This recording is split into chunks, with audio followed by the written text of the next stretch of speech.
नमस्कार, सुप्रभात। आपका स्वागत है हमारे चैनल स्टडी विद नोडियालजी में। और जैसे कि हम प्रीवियस सेक्शन में लगातार पढ़ते आ रहे हैं, पॉलिटिकल हमने स्टार्ट किया इस वाले पार्ट में।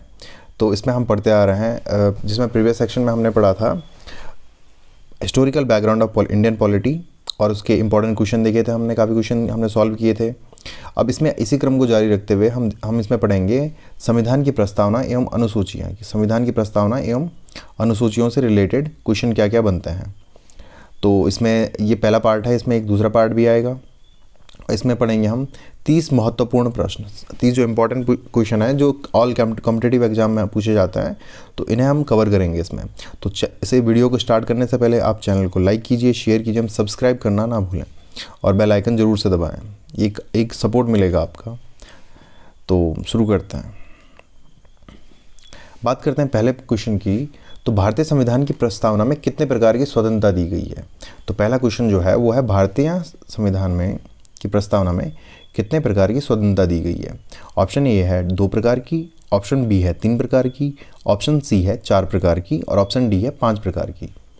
तो आप देख सकते हैं इसमें इसका जो सही आंसर है वह है 5 प्रकार की स्वतंत्रता। जो कि 5 प्रकार की स्वतंत्रता है: धर्म की स्वतंत्रता, उपासना की स्वतंत्रता,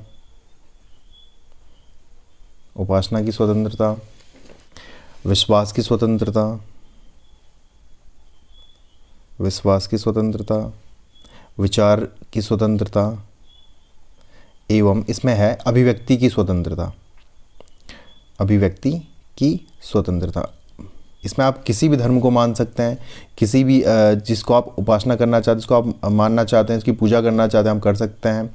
अभिव्यक्ति की स्वतंत्रता है, आप अपने विचारों को अभिव्यक्त कर सकते हैं। विश्वास की स्वतंत्रता है कि आप किसी भी रिलीजन, कास्ट, किसी भी चीज़ को आप मान सकते हैं। एवं विचार की स्वतंत्रता है कि आप जो भी विचार रखेंगे उसकी स्वतंत्रता, आप अपने विचार फ्रीली माइंड से रख सकते हैं अपने विचार। तो ये स्वतंत्रता इसमें दी गई है भारतीय संविधान की प्रस्तावना में। बात करते हैं नेक्स्ट क्वेश्चन की। किस संविधान संशोधन अधिनियम को मिनी कॉन्स्टिट्यूशन कहा जाता है। तो मिनी कॉन्स्टिट्यूशन किस अमेंडमेंट को कहा जाता है। तो ऑप्शंस आर: ए है 44 संविधान संशोधन 1974, 42वां संविधान संशोधन 1976, 7वां संविधान संशोधन 1975, ये शायद मिसप्रिंट हो गया यहाँ पर। और डी है 73वां संविधान संशोधन 1977। तो इसका जो सही आंसर है वो है 42वां संविधान संशोधन 1976। 42वां संविधान संशोधन जो 1976 में हुआ था, इसे मिनी कॉन्स्टिट्यूशन कहा जाता है, छोटा संविधान कहा जाता है, क्योंकि इस टाइम सबसे ज़्यादा जो चेंजेस किए गए थे कॉन्स्टिट्यूशन में वो इसी समय किए गए थे। बात करें नेक्स्ट क्वेश्चन की। तो भारतीय संविधान में मौलिक अधिकार एवं नीति निर्देशक सिद्धांत किस देश से लिए गए हैं। जो भारतीय संविधान में मौलिक अधिकार हैं, जो यहाँ के नागरिकों को कुछ मूल अधिकार मिले हैं, जिससे वो कोर्ट में उन अधिकारों के लिए जा सकते हैं कि अगर उनका अधिकारों का हनन होता है तो कोर्ट में जा सकते हैं कि कौन से विशेष अधिकार हैं। दूसरा नीति निर्देशक सिद्धांत, जो किसी राज्य के लिए स्पेशल सिद्धांत कहे गए हैं। कोई राज्य जो होगा, स्टेट होगा, वो कैसे वहाँ के लोगों को कंट्रोल करेगा और कैसे उनके लिए रूल एंड रेगुलेशन बनाएगा, तो ये इसमें दिए गए हैं। तो ये मौलिक अधिकार और नीति निर्देशक सिद्धांत कि किस देश से लिए गए हैं। तो इसके ऑप्शंस हैं अमेरिका और आयरलैंड, ब्रिटेन और कनाडा, अफ्रीका और जापान और जर्मनी और फ्रांस। तो इसका सही आंसर है अमेरिका और आयरलैंड। तो अमेरिका से जो लिए गए हैं वो है मौलिक अधिकार, अमेरिका से लिए गए हैं मौलिक अधिकार, और आयरलैंड से लिए गए हैं वो नीति निर्देशक तत्व, आयरलैंड से लिए गए हैं। तो ये था क्वेश्चन नंबर 3। बात करें क्वेश्चन नंबर 4 की। तो भारतीय संविधान के किस भाग को मैग्ना कार्टा कहा जाता है। बात करें भारतीय संविधान के किस भाग को मैग्ना कार्टा किस भाग को कहा जाता है। तो इसके ऑप्शंस हैं भाग 2, भाग 4, भाग 3 और भाग 5। तो आप बताइए इसमें सही आंसर कौन सा होगा। तो जो इसका सही आंसर है वो है भाग 3। अब भाग 3 में ऐसी क्या चीज़ लिखी, जो पार्ट 3 है उसमें ऐसी क्या चीज़ है जिससे कारण इसे मैग्ना कार्टा कहा जाता है। तो भाग 3 में जो लिखा गया है वो है मौलिक अधिकार। मौलिक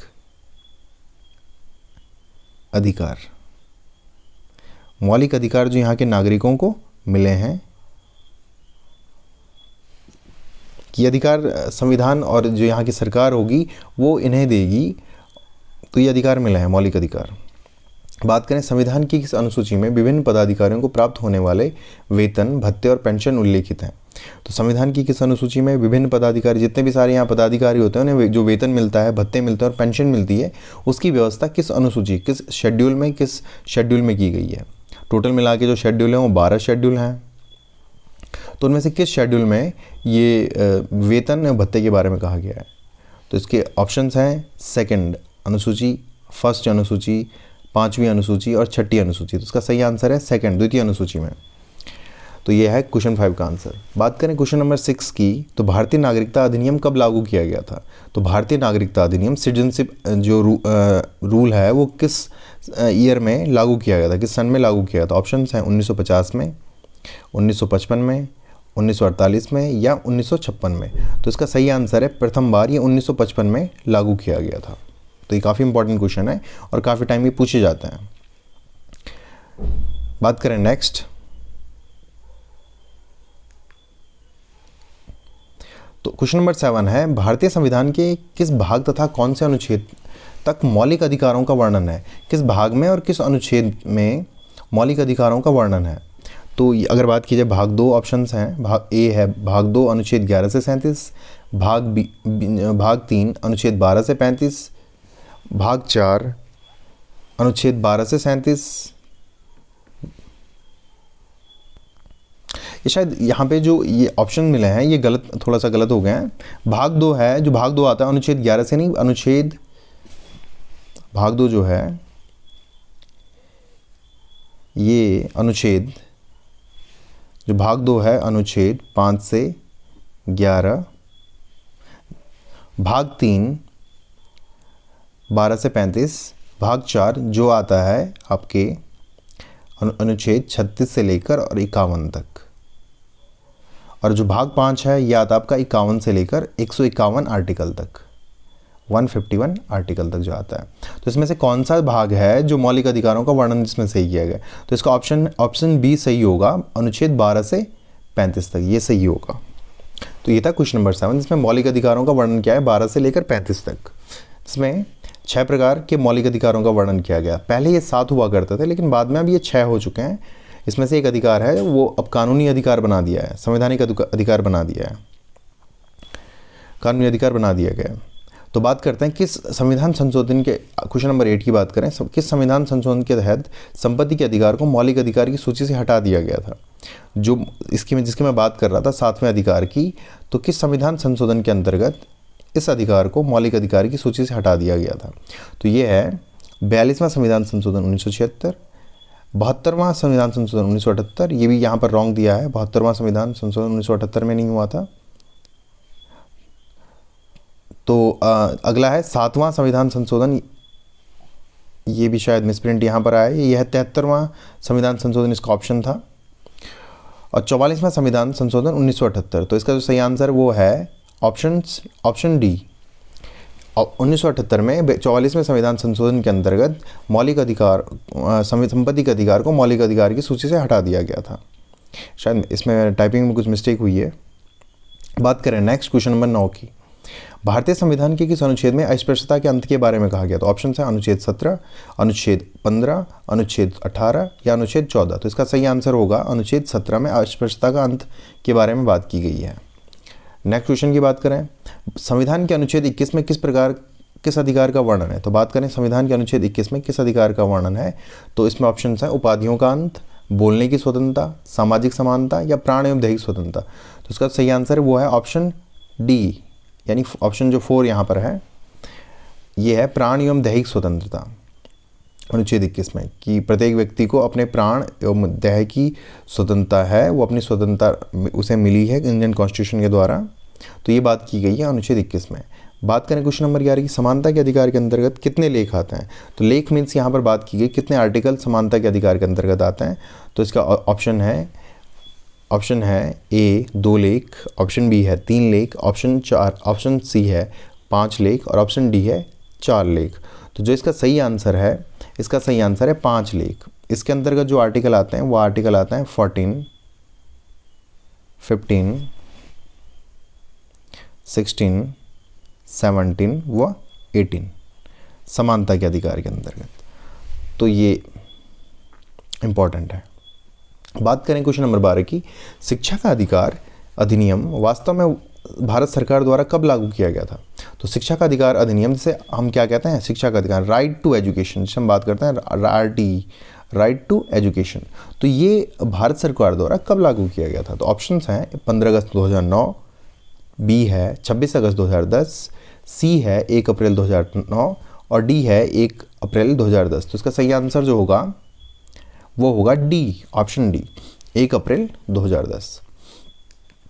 बात करें नेक्स्ट क्वेश्चन की, निवारक निरोध अधिनियम किस वर्ष लागू किया गया था? निवारक निरोध अधिनियम, तो निवारक निरोध अधिनियम जो है ये किस वर्ष लागू किया गया था?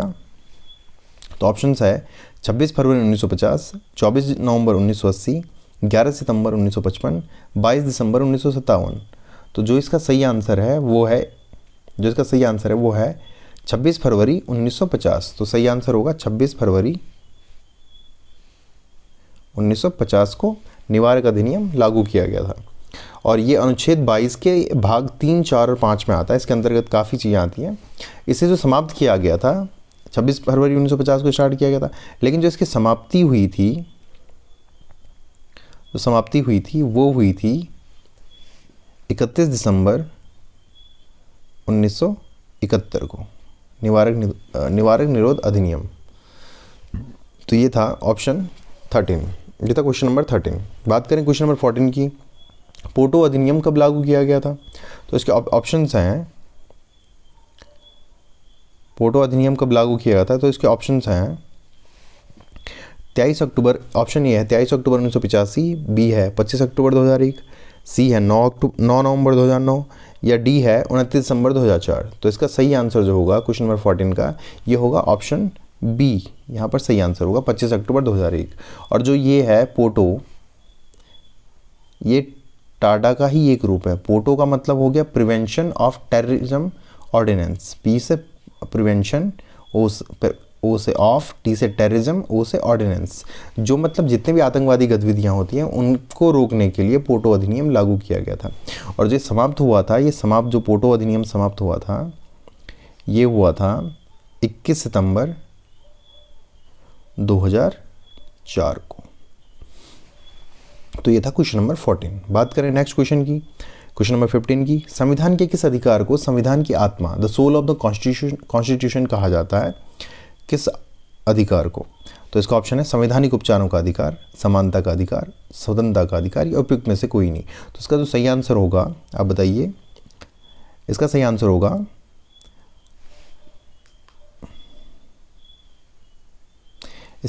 होगा ऑप्शन ए, संवैधानिक उपचारों का अधिकार, जो कि आर्टिकल 32 में संवैधानिक उपचारों का अधिकार है। इसका मतलब ये होता है कि अगर आप कोई भी, जितने भी सारे आपके अधिकार हैं, 6 अधिकार हैं, उनमें से जो 5 मौलिक अधिकार जो आपको मिले अलग अलग प्रकार के, अगर इन्हें कोई रोकता है, इन्हें रेगुलेट करने से अगर कोई रोकता है, जो 5 अधिकार मिले, अगर इन्हें रेगुलेट करने से कोई रोकता है तो आप कोर्ट जा सकते हैं, सुप्रीम कोर्ट। बात की जाए अगर, इसमें सबसे खास बात आती है कि आप सुप्रीम कोर्ट अगर जाना चाहें इन अधिकारों के लिए, सुप्रीम कोर्ट अगर जाना चाहें तो आप आर्टिकल 32 के तहत कोर्ट में जा सकते हैं इन अधिकारों के तहत।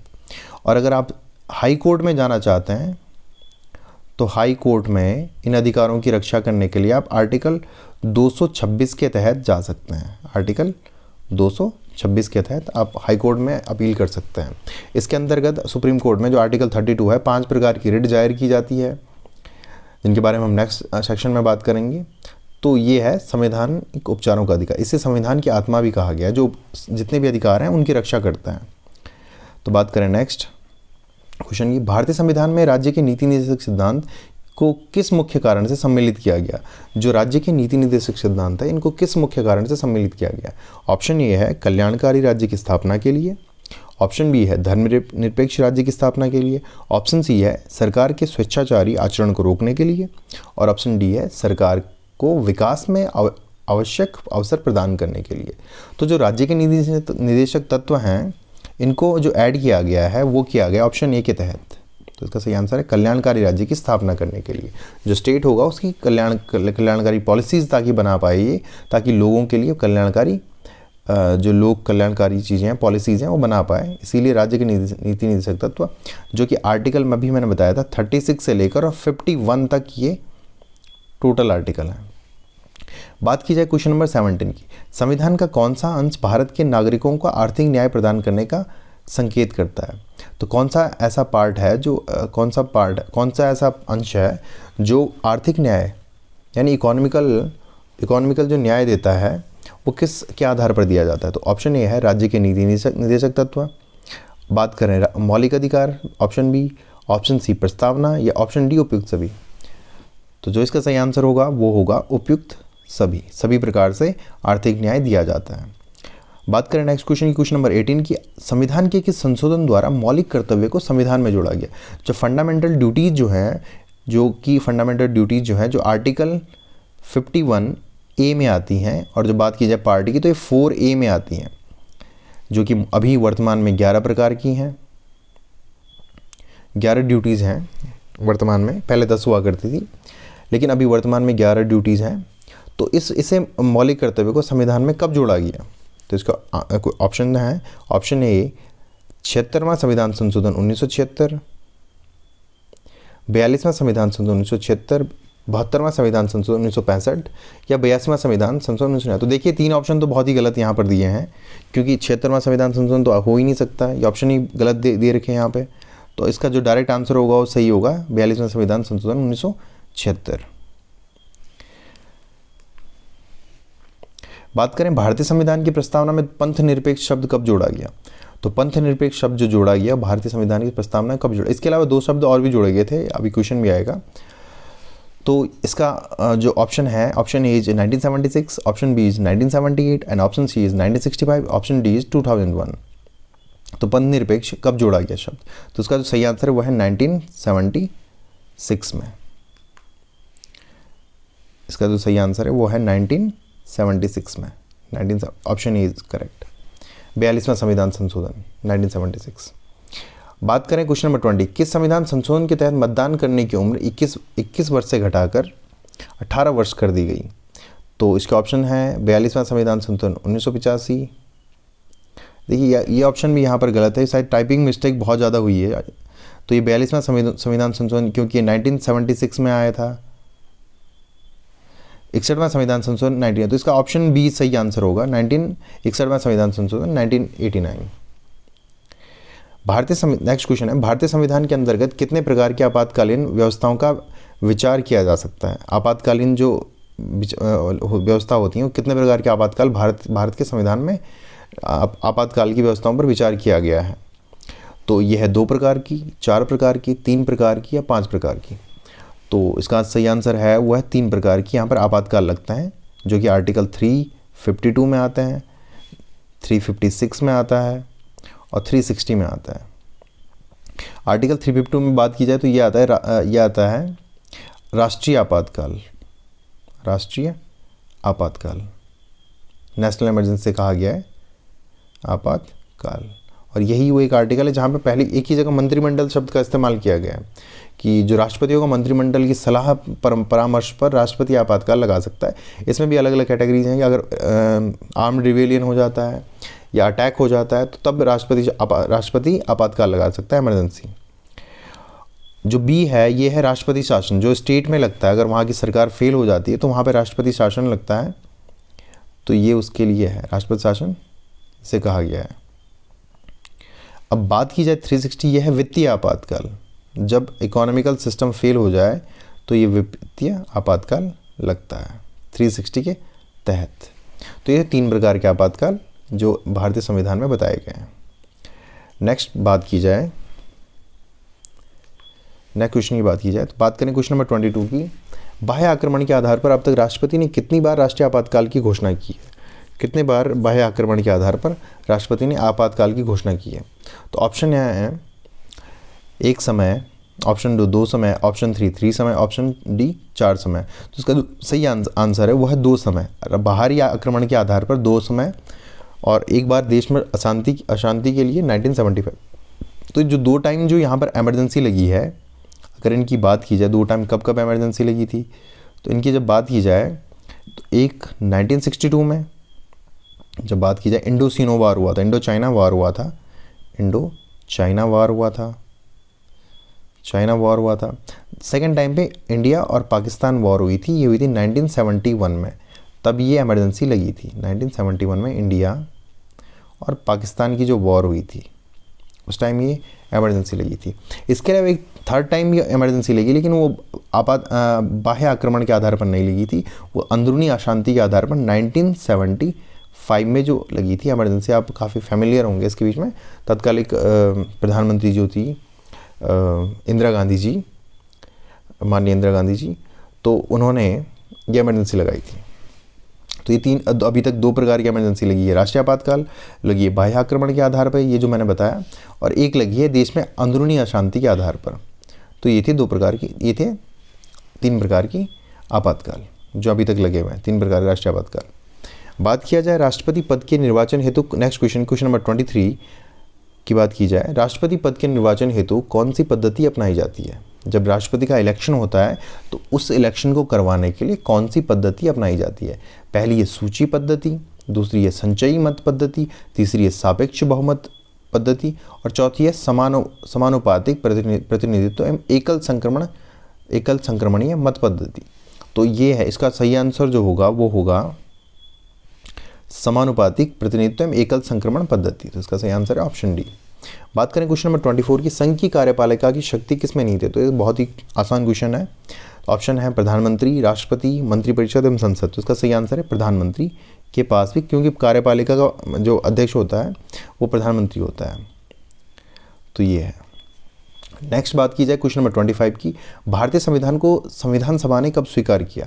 जो भारतीय प्रस्तावना थी, जो क्वेश्चन नंबर 25 में भारतीय प्रस्तावना जो प्रियम्बल है उसको संविधान सभा ने कब स्वीकार किया था? ऑप्शन है 22 जनवरी 1947, ऑप्शन बी है 26 जनवरी 1950, ऑप्शन सी है 24 जनवरी 1947 और ऑप्शन डी है 22 जनवरी 1948। तो आप देख सकते हैं काफ़ी फैमिलियर डेटे हैं यहाँ पर। तो इसका जो सही आंसर है वो है 22 जनवरी 1947, ऑप्शन ए 22 जनवरी 1947। बात की जाए क्वेश्चन नंबर 26 की, 42वें संविधान संशोधन के तहत प्रस्तावना में निम्न में से किन शब्दों को जोड़ा गया? दिए गए जो शब्द हैं इनमें से किसको 42वें संविधान संशोधन 1976 में जोड़ा गया? तो इसके ऑप्शंस हैं, पहला है समाजवादी, संप्रभुता, पंथ निरपेक्ष और अखंडता। तो आप लगा सकते हैं इनमें से कौन सा आंसर सही होगा। ऑप्शन ए है केवल एक, ऑप्शन बी है 1 और 2, ऑप्शन सी है 1, 2 और 3 और ऑप्शन डी है 1, 3 और 4। तो इसका जो सही आंसर है कि 42वें संविधान संशोधन के अंतर्गत जो हमने अभी प्रीवियस में बात की थी, तीन शब्द जोड़े गए, तो उनमें से समाजवादी, पंथ निरपेक्ष और अखंडता, ये तीन शब्द जोड़े गए थे। तो आंसर है ऑप्शन डी, का आंसर सही होगा। बात की जाए क्वेश्चन नंबर 27 की, भारतीय संविधान की 10वीं अनुसूची को किस संविधान संशोधन के अंतर्गत जोड़ा गया? जब बात करें 10th जो शेड्यूल है, नॉर्मली इस टाइम इंडियन कॉन्स्टिट्यूशन रेगुलेट हुआ था, उस टाइम 8 अनुसूचियाँ थी, 8 शेड्यूल थी, उनमें से 9th जोड़ी गई। फिर 10th जो शेड्यूल है वो कब जोड़ी गई? जिसमें दल बदल नीति से कहा जाता है, इसमें इसके अंतर्गत आती है। तो इसका ऑप्शन ए है 52वां संविधान संशोधन 1985, 61वां संविधान संशोधन 1989, 73वां संविधान संशोधन 1992 या 42वां संविधान संशोधन 1976। तो इसका जो सही आंसर है वो है, अगर बात की जाए क्वेश्चन नंबर 27 की, तो इसका जो सही आंसर है वो है ऑप्शन ए 52वां संविधान संशोधन। इसका जो सही आंसर है वो है 52वां संविधान संशोधन 1985 में।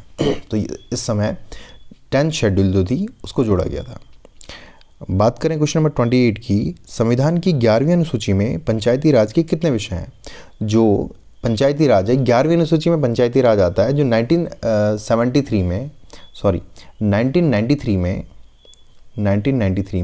73 जो था, 73 थर्ड नंबर का जो कॉन्स्टिट्यूशन अमेंडमेंट था, संविधान संशोधन था, उसके अनुसार पंचायती राज को जोड़ा गया। इसकी एक अनुसूची बनाई गई, शेड्यूल बनाई गई। तो इसमें टोटल कितने विषय थे? तो ऑप्शन है ए है 18 विषय, ऑप्शन बी है 29 विषय, ऑप्शन सी है 27 विषय और ऑप्शन डी है 30 विषय। तो इसका सही आंसर है 29 विषय, ऑप्शन बी इसका सही आंसर होगा।